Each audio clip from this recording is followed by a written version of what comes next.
नमस्कार, मैं हूं पवन त्यागी, राजनीतिक विश्लेषक।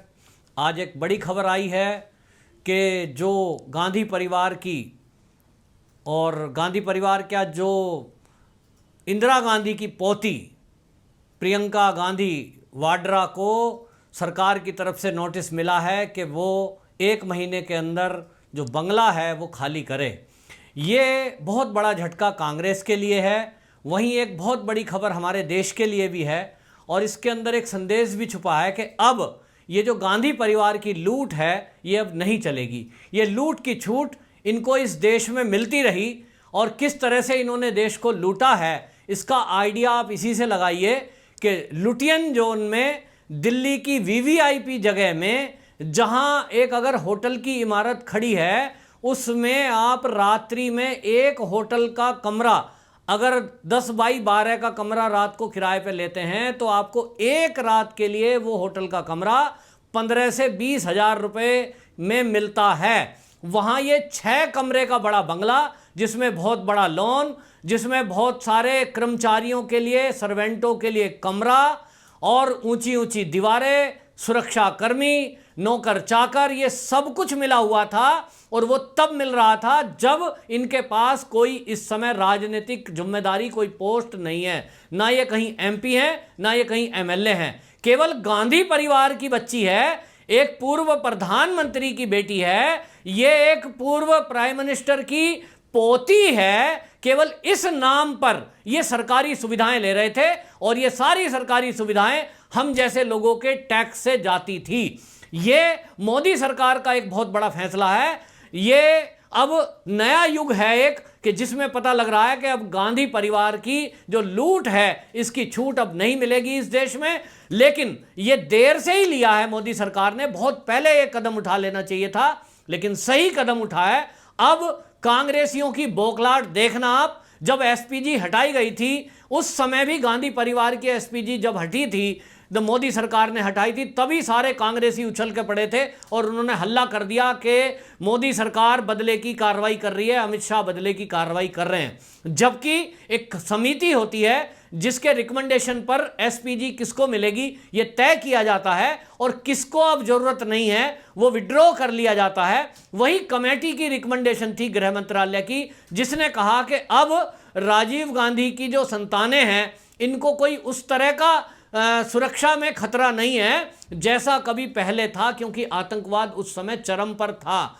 तो आपको एक दिलचस्प किस्सा भी बता देता हूं। जब ये एसपीजी राजीव गांधी को और इनके परिवारों को मिली थी, ये घटना 1985 में थी। बीरबल नाथ समिति थी, उन्होंने रिकमेंडेशन की थी। और घटना क्या हुई कि राजघाट में ये राजीव गांधी बैठे थे गांधी समाधि पर और ये वहां पुष्प अर्पण करने गए थे। एक कोई विक्षिप्त व्यक्ति था जो पागल सा लग रहा था, जिसका वो झाड़ियों में छुपकर बैठ गया और बाद में वो राजीव गांधी की तरफ जब बढ़ा तो सुरक्षा कर्मियों ने उसको पकड़ा।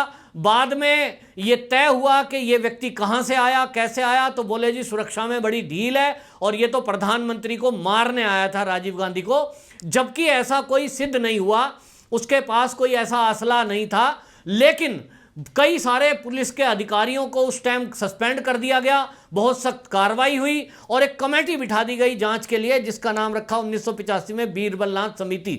इस समिति ने रिकमेंड किया कि राजीव गांधी के परिवार को, क्योंकि इंदिरा गांधी की उस समय हत्या हुई थी और आतंकवादियों ने हत्या की थी, तो राजीव गांधी की सुरक्षा के लिए एसपीजी बनाई जाए और एसपीजी की सुरक्षा में परिवार को रखा जाए। तब से लेकर अब तक ये एसपीजी की सुरक्षा चल रही थी, जिसका जब ये वित्त मंत्री हमारे स्वर्गीय अरुण जेटली थे, उन्होंने सदन में आम बजट के समय 2015-16 में जब पूछा गया एक सवाल के जवाब में कि एसपीजी पर कितना खर्चा आता है, तो उन्होंने बताया ये 559 करोड़ रुपया ये प्रतिवर्ष बजट में एसपीजी में खर्च पे रखा जाता है। एक इतना मोटा अमाउंट ये केवल नेताओं की सुरक्षा के लिए हर साल खर्च होता है, जो भारत के करदाताओं की जेब से जाता है। तो तभी से ये मांग उठ रही थी कि इस एसपीजी को रिव्यू करना चाहिए और केवल देश के प्रधानमंत्री और राष्ट्रपति के अलावा किसी और को इसकी जरूरत नहीं है, तो क्यों ना इस एसपीजी के प्रोटेक्शन को बाकियों से हटा लिया जाए। मोदी सरकार ने जो फैसला लिया, पहले अपने से शुरुआत की, और हम देख रहे हैं कि मोदी सरकार में जो मंत्री हैं उन किसी के पास एसपीजी की प्रोटेक्शन नहीं है। केवल प्रधानमंत्री, राष्ट्रपति के पास वो सुरक्षा है, बाकियों के पास Z+ सुरक्षा है। और वही Z+ सुरक्षा सोनिया गांधी, प्रियंका गांधी और राहुल गांधी को भी प्राप्त है। लेकिन उसके बावजूद भी कांग्रेसियों ने पूरा हल्ला मचाया कि ये बदले की कार्रवाई की जा रही है। भाई, बदले की कार्रवाई की जा रही है तो क्यों इतने बड़े बड़े बंगले इनको दिए जाएं? तो इस पे तर्क कांग्रेसियों का यह है कि ये पूर्व प्रधानमंत्री की संतान है। भाई, पूर्व प्रधानमंत्री की संतान होने के कारण लुटियन जोन में अगर इसका किराया वास्तविकता देखी जाए जगह के हिसाब से तो लगभग 15 से 20 लाख रुपए से ज्यादा पड़ेगा। लेकिन आपको जानकर आश्चर्य होगा, ये केवल और केवल 8,888 रुपया प्रति माह किराए पर यह बंगला प्रियंका गांधी वाड्रा को उपलब्ध था। ये लूट है। ये लूट किस तरह से इस देश में की जा रही है, नेता किस तरह से ये लूट करते हैं कि किसी पोस्ट पर नहीं है। अप्रैल के अंदर जब चुनाव आए थे राज्यसभा के, उस समय एक विचार आया था कांग्रेसियों के मन में कि ये बंगले को कैसे बचाया जाए। तो उन्होंने विचार किया कि राज्यसभा से इनको सदस्य बना दिया जाए, प्रियंका गांधी को।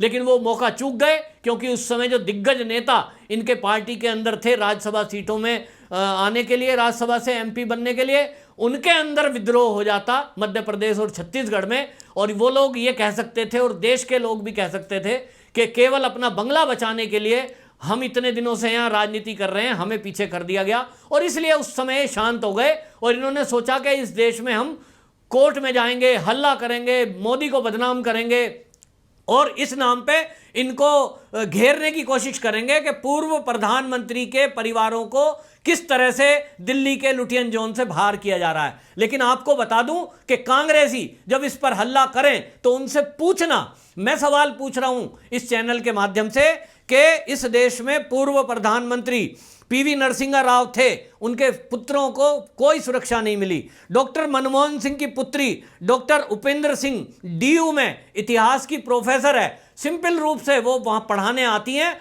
कोई SPG नहीं है, कोई स्पेशल बंगला उनको दिल्ली में नहीं मिला हुआ है। इसी तरह चंद्रशेखर जी के 2 पुत्र हैं, वो बिना सुरक्षा के रहते हैं, कोई लुटियन जोन में उनके पास बंगला नहीं है। देवेगौड़ा, गुजराल और इनके बच्चों को भी नहीं मिला। और सबसे बड़ी बात, जो वर्तमान में हमारे देश के प्रधानमंत्री हैं माननीय नरेंद्र मोदी, इन नरेंद्र मोदी जी की जान को इतना खतरा है कि हर बार जो सुरक्षा एजेंसी हैं उनकी रिपोर्ट में आता है कि बड़े बड़े आतंकी संगठन नरेंद्र मोदी के ऊपर हमला करना चाहते हैं। बावजूद इसके इनके परिवार के लोग, इनके भाई, भतीजे और पत्नी तक भी साधारण कॉलोनियों में साधारण रूप में रहती हैं, जिनके पास केवल लोकल स्तर की कोई पुलिस की सुरक्षा भी नहीं है। तो इससे ज्यादा और बड़ा उदाहरण क्या होगा। लेकिन ये कांग्रेसी केवल देश की जनता को मूर्ख बनाकर और अपने ये राजनीतिक महत्वाकांक्षाओं को आगे रख के किस तरह से भारत के संसाधनों को लूटते रहे हैं,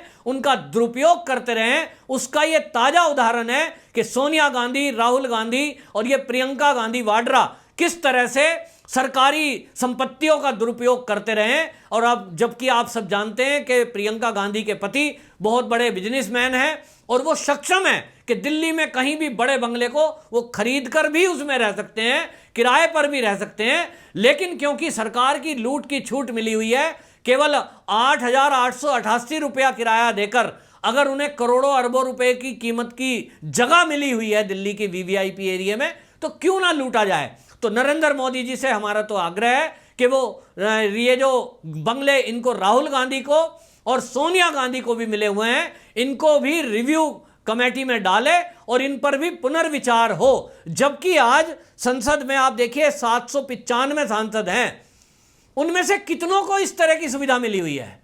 कितने पूर्व प्रधानमंत्री मैंने गिनवाए, उनमें से कितनों को लुटियन जोन में बंगले मिले हुए हैं, चाहे वो PV नरसिम्हा राव का परिवार हो, डॉक्टर मनमोहन सिंह का परिवार हो और चंद्रशेखर जी का परिवार हो, देवेगौड़ा का परिवार हो, गुजराल जी का परिवार हो, किसी को भी दिल्ली के लुटियन जोन में कोई एक सिंगल कमरा भी नहीं मिला हुआ। तब ऐसे में ये कौन से ऐसे VVIP हैं, कौन से ऐसे ये कर्म करके आए हैं। ये गांधी शब्द लगा लिया तो इनका एक दिल्ली पे अधिकार हो गया, ये सारे सरकारी संपत्तियों को लूटने की इनकी छूट हो गई। ये बिल्कुल गलत है और ये बहुत पहले हो जाना चाहिए था। मोदी जी के इस कदम की हम सराहना करते हैं कि बहुत उचित कदम उठाया है, और सोनिया गांधी और राहुल गांधी और अन्य जो भी कोई राजनीतिक दल हो, चाहे वो किसी भी पार्टी के हों, यदि उनके पास कोई पद नहीं है, वो एमपी नहीं है, तो दिल्ली में जो वो लाभ ले रहे हैं वो उनको नहीं मिलना चाहिए। और कितना भी कांग्रेसी शोर मचाएं, लेकिन कांग्रेसी शोर मचाने के पहले सवाल का जवाब दें। जब एसपीजी सुरक्षा हटाई गई थी, तब एसपीजी बीजेपी के कई मंत्रियों से भी हटाई गई थी, और उसी समय मनमोहन सिंह, डॉक्टर मनमोहन सिंह पूर्व प्रधानमंत्री से भी एसपीजी हटाई गई थी, तब कोई कांग्रेसी नहीं बोला। लेकिन जैसे ही गांधी परिवार से एसपीजी हटाई गई, सारे कांग्रेसी उछल के पड़े। तो क्या ये कांग्रेस वाले गांधी परिवार को तुष्ट करने के लिए हल्ला मचाते हैं? ये देखना, अभी ये ऑर्डर हुआ है, अब किस तरह से ट्विटर वार चलेगी, किस तरह से वो मीडिया में आएंगे, किस तरह से वो सोशल मीडिया में आएंगे, और कांग्रेसी दिखाने की कोशिश करेंगे कि हमसे बड़ा चापलूस गांधी परिवार का कोई नहीं है। वो आकर के अभी देखना शोर मचाना शुरू करेंगे मीडिया के माध्यम से, लेकिन कांग्रेसियों के पास कोई ये जवाब नहीं है कि जब किसी भी पूर्व प्रधानमंत्री को दिल्ली के लुटियन जोन में कोई बंगला नहीं मिला हुआ है, तब एक ऐसे परिवार को क्यों मिले जो केवल गांधी शब्द जुड़े होने के कारण ये सरकारी ऐशो आराम जी रहा है। और प्रियंका गांधी तो सिंगल एमपी भी नहीं है। आपको बंगला लेने का शौक था तो उनको राज्यसभा से मेंबर बनाकर आप बना सकते थे, जो आपने अंतर्कलह अपनी अंदर की राजनीति के तहत नहीं बनाया।